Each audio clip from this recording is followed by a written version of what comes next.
Welcome back. Glad to have you with us as we keep going on this journey of faith and inspiration. Yeah. You know, last time we talked about finding strength when things are tough. Yeah. And today I think Yeah. we've got a really powerful story Mm-hmm.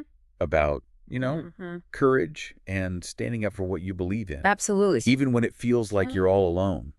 I think there's no better image Right. that captures that Mm-hmm. than the scene of Paul Yeah. standing in front of Nero. It really is a striking visual when you think about it. It is. I mean, you've got Nero, Yeah. this incredibly powerful emperor, Yeah. at the very peak of his reign. Absolutely. And on the other hand, you have Paul, Yes. a prisoner, Yeah. seemingly powerless. Mm-hmm. But there's this Right. underlying sense Yeah. that Paul Mm. possesses a different kind of strength. 100%. And the devotional really Yeah. focuses in on this contrast. Okay. So to set the scene, Yeah. this is during Paul's Oh, okay. final trial in Rome, Right. and he's writing to Timothy Yeah. in 2 Timothy chapter 4, Okay. verses 16 and 17. Okay. He says, "At my first defense, no one stood with me, but all forsook me. Wow. May it not be charged against them, but the Lord stood with me and strengthened me." So he recognizes that he's been abandoned, Yeah. but he doesn't dwell on that. Nope. He immediately shifts the focus Right. to the presence and support that he finds in God. That's exactly right. And that's where the Yeah. real power lies. So Yeah. despite Right. the external circumstances, Yeah. facing a likely execution, Right. abandoned by those he thought were allies, Oh, wow. Paul finds his courage and strength rooted in his faith. Okay. Rooted in his faith. Yeah, and Ellen White, she really highlights this. She focuses on Yeah. their appearances, Yes. their countenances. She describes Nero's face as reflecting the inner turmoil and darkness Wow. of a life that's consumed by self-indulgence. Okay. And on the other hand, Yeah. she portrays Paul as radiating peace and composure, Mm-hmm. even in chains. Yeah. His countenance speaks of a Yes. different kind of power, All a right. spiritual strength Yeah. that transcends his physical circumstances. It reminds me of Yeah. that saying, the eyes are the window to the soul. Right. Ellen White suggesting Yes. that their faces reveal a deeper truth Exactly. about their inner states Yes. and the paths they've chosen. We see this contrast played out Okay. in the choices they made and the values they represent. So Huh. Nero Yeah. epitomizes a life driven by self-gratification, Wow. willing to sacrifice anything and anyone Right. for personal pleasure and power. Okay. Paul, Yeah. in stark contrast, Yeah. embodies self-sacrifice, Okay. an unwavering devotion to truth and righteousness. Wow. His life was a testament to something bigger than himself. And that's what's so powerful about this story. Yes. Even though Nero had all the worldly power, Right. it's Paul's faith, Right. his unwavering belief Yes. that ultimately shines through. Absolutely. His words, even in that hostile environment, Yeah. resonated with people, touched hearts, planted seeds of truth. It's remarkable It is. to think that this seemingly insignificant prisoner Yeah. could stand before the most powerful man in the world Right. and have such an impact. Yeah. It speaks to the power of conviction, Okay. of living a life aligned with your beliefs, Right. Yeah. even in the face of seemingly insurmountable opposition. And this idea of being a hero for God, Yes. as the devotional title suggests, it really challenges us. It does. It makes me wonder, Yeah. what does it truly mean Yeah. to stand alone for truth, especially when the world seems to be telling you something completely different? What comes to mind for you Yeah. when you think about that? I think it's easy Yeah. to feel Yeah. small and insignificant Yeah. in the face of powerful forces, whether it's a literal emperor Right. or just the pressures of society and culture. Absolutely. But Paul's example Yeah. reminds us that Yeah. true strength Right. comes from within, Yes. from that connection with something bigger than ourselves. I think that's a key takeaway here. And it's not just about passively enduring hardship. Right. It's about actively engaging with the challenges we face Oh, okay. and finding the courage to speak up for what we believe in, Yeah. even when it's difficult. It's like that idea we were talking about last time. Yeah. About finding strength in difficult times. It's not about the absence of the struggle, Right. but it's about Yeah. finding the strength to rise above it. Exactly. And it's interesting because the devotional goes on to quote Paul's own words from the Review and Herald, where he says, I take pleasure in infirmities, in reproaches, in necessities, in persecutions, in distresses for Christ's sake. Wow. It's a difficult concept to grasp. It is. Finding joy in suffering. Yeah. It sounds almost paradoxical, it does. doesn't it? Yeah. But it speaks to a deeper truth about the transformative power of faith. Okay. To shift our perspective. Yeah. How do you make sense of that? I think it goes back to the foundation of your belief. Okay.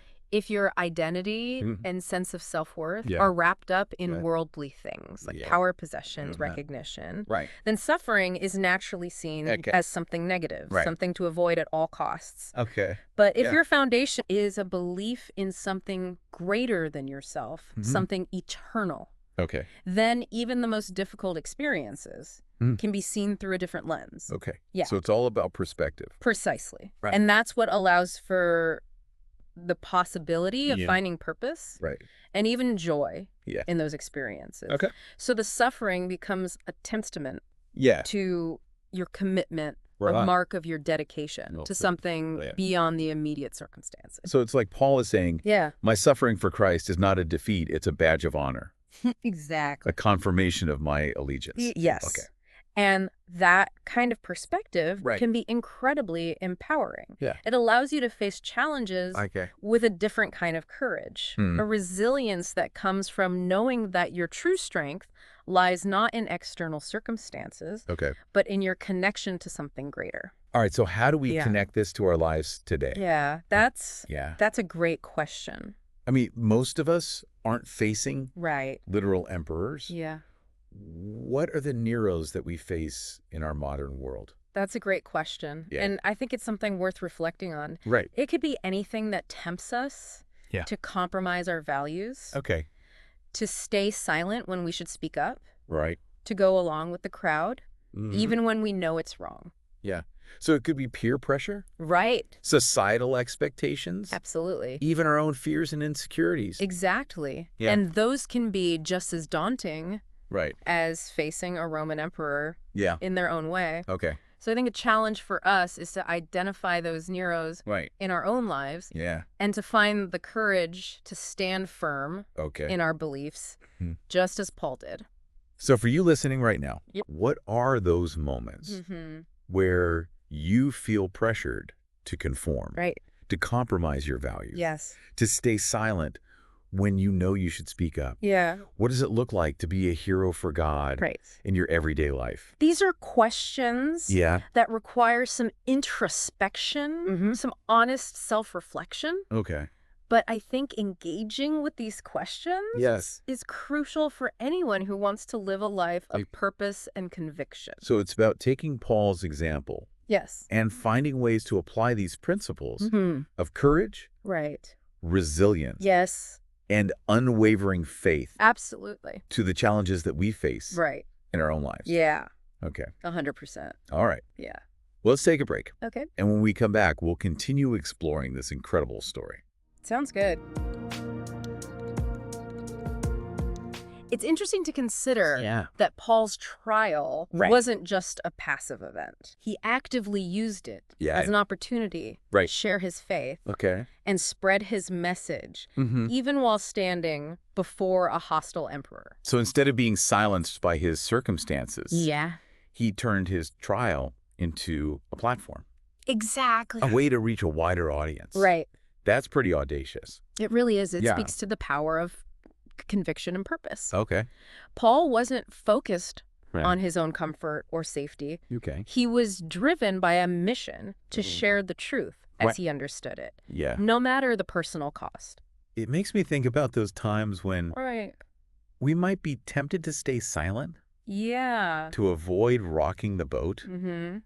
Even when we see something that's wrong or unjust. Yeah. Paul's example challenges us to think differently about our role in speaking truth to power. Absolutely. And it's a reminder that our actions have consequences. Even small acts of courage can have a ripple effect. Okay. We may not always see the immediate impact, but we can plant seeds of doubt, inspire others to think critically, and perhaps even sway those who are on the fence. It's like that butterfly effect. Exactly. Right? Yeah. One seemingly insignificant action can set off a chain of events. Right. That leads to unexpected outcomes. Yeah, and I think that's what's so inspiring about this story. Okay. Paul shows us Yeah. that true strength Okay. isn't about right. physical power yeah. or social status. Okay. It's about the strength of your convictions, right. the depth of your faith, the unwavering belief yeah.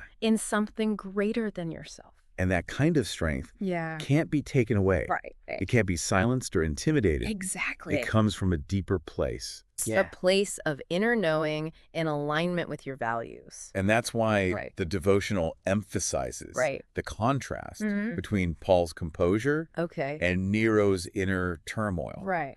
It suggests that true peace comes not from worldly possessions or power, but from a life aligned with your values and beliefs. It reminds me of that saying, you can have everything in the world and still be empty inside. Right. Nero, with all of his power and wealth, seems profoundly unhappy. Yeah. While Paul, with nothing but his faith, radiates peace and contentment. It highlights the difference between external validation and internal fulfillment. Okay. So Nero is seeking happiness in things that ultimately can't provide lasting satisfaction. Okay. Paul, on the other hand, finds his contentment in something much deeper. Right. Something that transcends the material world. So how can we cultivate that kind of inner strength? Yeah. That's a great question. That unwavering faith that Paul exemplifies. Right. How do we tap into that reservoir of courage when we face our own Neros in life? It starts with identifying those Neros. Okay. What are the forces in your life that tempt you to compromise your values? Right. Where do you feel pressure to conform? Okay. Even when it goes against what you believe. And once we've identified those pressure points, how do we build the resilience to withstand them? That's a good question. What are some practical steps we can take? I think it's about intentionally cultivating those qualities of courage and conviction. Okay. It's about strengthening our connection to our faith, our values, our sense of purpose. Okay. It's about reminding ourselves of what truly matters, even when the world is shouting something different. So it's an ongoing process, not a one-time fix. Exactly. It's about building those inner muscles, those spiritual disciplines that will allow us to stand firm when the pressure is on. Exactly. And it's about remembering that we're not alone in this journey. Just as Paul found strength in the presence of God, we too can draw upon a source of strength beyond ourselves. And it's about connecting with others who share our values, finding support and encouragement in community. Absolutely. We can learn from each other, share our experiences, and bolster each other's courage when we're feeling weak or uncertain. So for you listening right now, what are some of those Neros in your life? Right. And what steps can you take to cultivate the courage to stand up to them? Think about your values, your beliefs, the things you hold dear. What are you willing to fight for? Right. What are you willing to stand up for, even when it's uncomfortable? And remember, you don't have to be perfect to make it. You don't have to have all the answers. It's about taking that first step. Right. Having the courage to speak your truth. And trusting that even small acts of courage can create a ripple effect of positive change. It's about embracing that journey of growth, of learning to stand firm in your convictions. And trusting that you have the inner strength to make a difference. Even when you feel like you're standing alone. You know, it's pretty amazing to think about the lasting impact that Paul had. Even though he was facing those really, really difficult circumstances. His story really speaks to the power of faith. It does. To help us overcome challenges. It's true. The devotional emphasizes how faith can empower us. To face those seemingly insurmountable obstacles. And it's about trusting in something bigger than ourselves. Absolutely. Right. Something that gives us the strength to persevere. Yes. Even when the odds are stacked against us. 100%. And it's not just about blind faith. No. It's about a faith that's rooted in reason and experience. Yeah. A faith that guides our actions and informs our decisions. Okay, so it's about aligning our lives with our beliefs. Exactly. And letting those beliefs guide us. Right. Even when things get tough. Right. The devotional also talks about the importance of standing up for truth. Yeah. Even when it's unpopular. Right. Or when we face opposition. Absolutely. You know, it's about having the courage to speak out against injustice. Yes. And to be a voice for those who are silenced. And that takes real courage, especially when we feel like we're standing alone. Yeah. But as Paul's story shows, even a single voice can make a difference, can spark a movement, and can change the course of history. It's a powerful reminder that our actions have consequences. Yes. Our choices matter. And we have the power to make a positive impact on the world, no matter how small our sphere of influence may seem. Exactly. It's not about being perfect or having all the answers. It's about being willing to stand up for what we believe in and to use our voices to speak truth to power. The devotional also brought up something I found really interesting. Okay.